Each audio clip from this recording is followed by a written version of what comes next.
Absurdo, absurdo. E não tem faixa etária. Não tem mais, não tem mais. Não tem mais nada. Aquela parte do Apocalipse que fala em os 4 cavaleiros do Apocalipse, né? Que é o anticristo, a fome... Eu vou me ater ao que é principal, que está mais próximo da nossa realidade. O primeiro cavaleiro do Apocalipse, ele está no cavalo branco. Isso. Né? No cavalo branco, ele representa poder. Você vê Napoleão, cavalo branco, Dom Pedro no cavalo branco, o príncipe no cavalo branco, poder. E ele tem um arco nas mãos, mas ele não tem flechas. E eu já li gente que fala que pode ser tanto Jesus Cristo quanto o anticristo, né? Não, é o anticristo. Então, mas tem uma linha que fala que pode ser Cristo voltando. Mas Cristo não apareceria com um arco. Sei lá. Então seria o anticristo. O anticristo. Tá. Ele vem com um arco nas mãos. E por que não tem flecha? Sabe onde está a flecha? Na nota de $1. A águia está segurando 13 flechas. Tá. Né? Que são as 13 principais famílias do mundo, né? 13 tribos também? Não, famílias, Bilberg. Os Bilberg, 13, as grandes famílias. As famílias por trás das cortinas. Por trás das cortinas, né? Tem muita coisa oculta na nota de $. Está escrito embaixo, Novus Ordo Seclorium, quer dizer, nova ordem mundial vai partir dali, né? Tem uma corujinha, tem uma corujinha escondida, né? Aquela coruja? Tem uma coruja escondida, nota bem no cantinho, assim, e ela representa conhecimento. Coruja é símbolo de conhecimento, mas é uma ave noturna, conhecimento das trevas, da noite. Enfim, tem um monte de símbolos. Eu tenho um vídeo que eu estudo sobre isso, Novus Ordo Seclorium, a gente estuda a nota de $. Então a flecha está lá, quer dizer, o poder americano está lá. Então o anticristo, ele está no cavalo branco, que denota poder. E com arco sem flechas. Sem flecha, porque ele vai argumentar primeiro. Ele vai trazer a paz na oratória. Ele não vem pra guerra logo de cara. Não. Obama ganhou o Prêmio Nobel da Paz só por tentar trazer paz no Oriente Médio, né? O Al Gore ganhou o Nobel da Paz, justo o Al Gore, né? Também ganhou. Porque o Al Gore é suspeito, né? Ele joga golfe. Eu costumo fazer alegoria, né? Porque o golfe tem a ver? Não, é uma alegoria que eu faço com os meus seguidores, né? Eu costumo falar que quem joga golfe faz parte de um clube de golfe, entendeu? Então são todos amigos ali. Entendi. Né? Então... Pode até simular que são inimigos, mas é todo mundo na mesma turma. Não, tá todo mundo... Trump, todos os caras jogam golfe. Claro, a Rússia ajudou sim nas eleições americanas, tal, então tá tudo amigo, né? Então é o clube de golfe. Então vamos lá. Primeiro cavaleiro do Apocalipse. Então é o anticristo. O segundo tá num cavalo vermelho? Já é o segundo ou não? Qual é a cor do segundo cavalo? Ele vai vir em pestes, né? Mas o primeiro momento, que é importante ressaltar, ele vem trazendo a paz pela oratória. E a Bíblia diz que, quando houver paz e segurança, haverá repentina destruição. Então, na hora que a gente achar, agora... Passou, nossa, cara. Passou. Então vai ser um cara que vai ter uma boa oratória, ele vai trazer uma falsa paz, né? Só que depois vem a repentina destruição. E tem um detalhe, sei como tudo corrobora. Apocalipse 17 tem uma profecia que fala sobre um 8º rei, né? Sobre o 8º rei. Então, todo mundo conjectura quem é o 8º rei e tal, né? E esse 8º rei tem uma pista, diz que a mulher, ela está sentada, está deitada sobre 7 montes, né? 7 montes. Então, a Roma está sitiada por 7 montes. A mulher, a igreja, no caso aqui, a igreja corrompida. Seria a igreja, meretriz. A meretriz, né? Aí o que acontece? O 8º rei, se a gente pegar o Tratado de Latrão, que deu poder de Estado ao Vaticano, o Vaticano tem poder de Estado hoje, né? Tem um Estado independente. Então foi feito um Tratado de Latrão, assinado em 11 de fevereiro de 1929. Foi assinado o tratado. Agora olha só como as coisas não são coincidência. Aí a partir do Tratado de Latrão começa então uma contagem de papas, né? Então vamos ter primeiro Pio XI. Pio XI já estava no governo, né? Então ele não conta, ele já estava cumprindo. Então tem que vir da mesma linhagem. A besta que há de vir da mesma linhagem. Esse é o 8º rei. Então Pio XI não conta. Depois de Pio XI vem Pio XII. Depois vem João 23, que foi considerado, eu tinha suspeitos que ele fosse maçom. Depois de João 23 em Paulo VI, João Paulo I. Esse João Paulo I, ele falou que ele ia fazer uma investigação criteriosa no Vaticano, porque ele suspeitava de infiltração de maçonaria lá. Curiosamente, o pontificado dele durou só 33 dias. Morreu.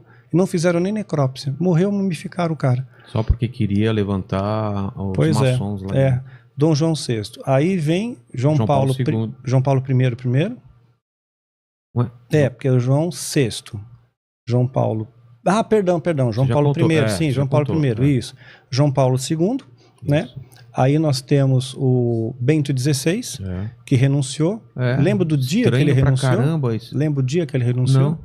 Renunciou no dia 11 de fevereiro. A mesma data que foi assinado o Tratado de Latrão.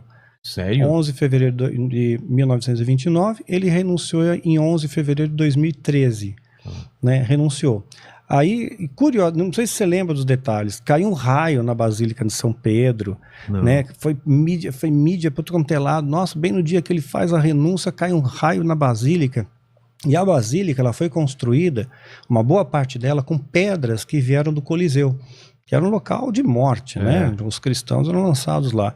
E o Coliseu, por sua vez, ele foi financiado através do saque do tesouro do templo. Né, quando os romanos sitiaram Jerusalém no ano 70, saquearam os tesouros, financiou a construção do Coliseu, né, e pedras do Coliseu foi para a Basílica, aí caiu o raio na Basílica, né, bem na data que foi assinado. Então aí saiu, né, Bento XVI sai e entra em cena o Francisco, que é o sétimo. Mas essa saída do Papa foi muito estranho, né? Foi estranho. Era um Papa que ele teve uma rejeição absurda pela Igreja Católica, e porque era alemão, acusado de ser nazista, não sei o que, tal, e de repente ele renuncia, né? É o primeiro que renuncia, não é? Não, tinham 3 antes dele. 3 antes dele renunciaram. Mas é uma coisa raríssima. É raro. Raríssima. Não foi por doença, não foi por nada. Né? E agora tem o Francisco. Que é o 8º. Que é o 7º. É o 7º? Porque não contou o Pio XI. Tá, então... Né? Ele é o 7º. Então tá para vir o 8º. Tá para vir o 8º. Quando ele morrer, vem o 8º. Tá. Curiosamente, o 8º vai ser o Papa de número 257, se não me falha a memória. Tudo isso? 257 papas, número 257. A soma dos dígitos, formando uma única casa decimal, vai ficar 6. Ele é 1 dos 6, 666, uma trindade satânica. A besta, o falso profeta, o anticristo. Então, ele vai ser o falso profeta que vai dar apoio ao anticristo. Não esse que está agora, o próximo, o que vai vir. Ele vai dar apoio ao anticristo, para trazer tudo o que ele falar como verdade. É importante ter o apoio da igreja. Então, do jeito que estão acontecendo as coisas, deve acontecer logo esse 8º Papa. Pois é, as coisas estão caminhando, aí chegando perto de 2023, o negócio da vacina do Bill Gates, sei lá. É muita coisa acontecendo. A gente pode especular. Pode durar um ano, pode durar 20 anos. Pois quem sabe é Deus, né? Mas a gente observar os sinais, você vai ver uma tempestade. Eu vejo vento, relâmpago, eu imagino, puxa, vem uma tempestade por aí. Né? Então eu estou observando os sinais, tá acontecendo coisas. Mas vamos voltar lá então. O 8º cavaleiro estava falando por quê? Em relação ao quê? O 8º rei? O 8º rei, aliás. O 8º rei é aquele que vai ser o falso profeta, né? Porque ele vai ser um membro da igreja. Ele não é o anticristo, ele só vai... Não é o anticristo. Tá. Ele vai dar apoio ao anticristo. Que é o primeiro cavaleiro do Apocalipse. E o segundo? E o segundo aí sim, começa a peste. Começa a guerra e peste. Peste primeiro, guerra depois. Mas a peste já não é o que a gente está vivendo ou vai vir uma... Não, vem muito pior. Isso aqui é um ensaio. Para com isso. Isso aqui é um ensaio. Porque, olha, o nível de letalidade... Se você pegar em percentual estatístico, friamente falando, né? Estatisticamente, em percentual, né, não são tantas pessoas que morrem. Morte sempre é trágica. Mas parece que está aumentando, né? Que isso pode ser a peste porque está aumentando a letalidade. Está aumentando, mas não chega nem perto de uma gripe espanhola, nem perto de uma peste negra. Não, do ebola e tal, eu sei. Então... Mas a facilidade de transmissão é muito grande, né? Porque já mutou, né? Já mutou, já teve Então variações. Essa peste seria uma pior do que a gente está vivendo. Muito pior. Guerra, seria guerra mesmo? Vamos começar a ter guerras, rumores de guerras, a Bíblia fala sobre isso. Então temos 3 cavaleiros, e o 4º cavaleiro? É a morte? É sobre o cavalo pálido, né? Na verdade, o cavalo negro, né, que vai finalizar tudo, né, que é a morte mesmo, né, mas tem 1000 coisas que estão acontecendo no nosso redor. Eu sempre procuro orientar os meus seguidores a ir passo a passo, a viver um momento, senão as pessoas sofrem por antecipação. Exatamente, eu já estou preocupado, né? Aqui. Não, sofre por antecipação, tem que ir com calma, né, é isso que está dito para esse momento. Os sinais se emolduram ao nosso redor e nos dão essa indicação. Então eu tenho que tomar uma posição diante disso. O que eu faço?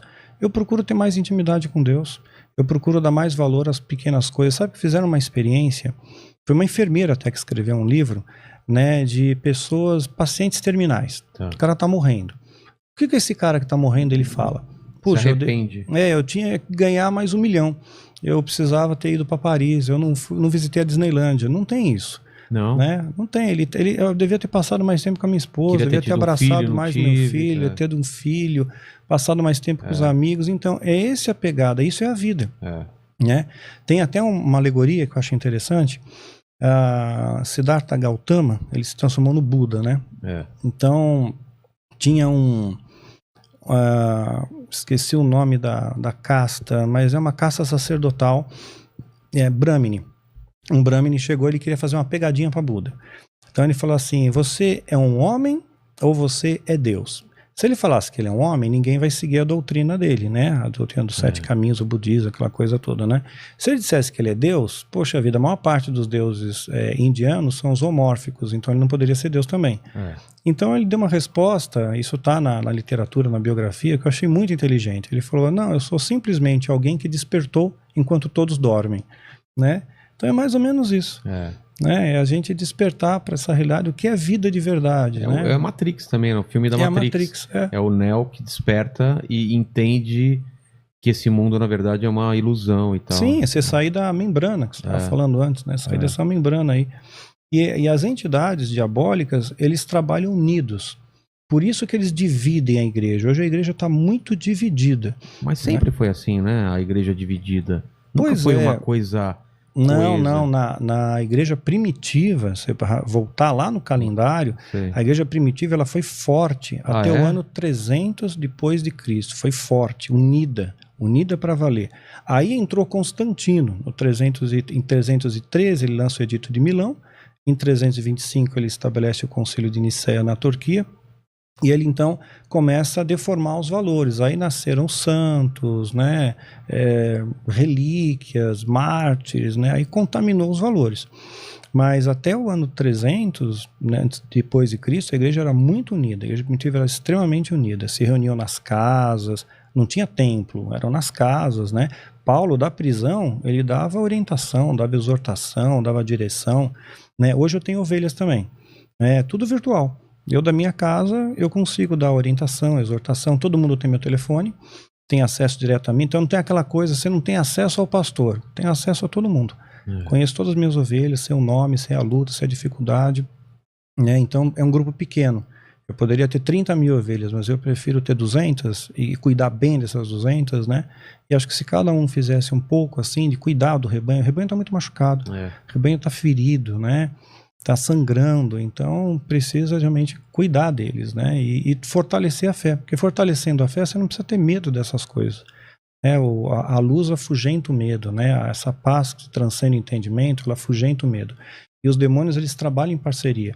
Então eles sabem que se a gente ficar junto, unido como igreja, né? Mesmo tendo diferenças, né? Até você falou, e vem um convidado aqui, a gente tem algumas diferenças, mas ó, meus dedos da mão são todos diferentes, eu fecho, formo um punho forte. Então, essas diferenças são pequenas, sabe? A nossa igualdade em Cristo tem que ser maior, né? O nosso amor tem que ser maior. Quer ver um exemplo de entidade que trabalha junto? No Antigo Egito havia uma entidade Ra, né? E tinha uma entidade Amon. Aí essas entidades se uniram e viraram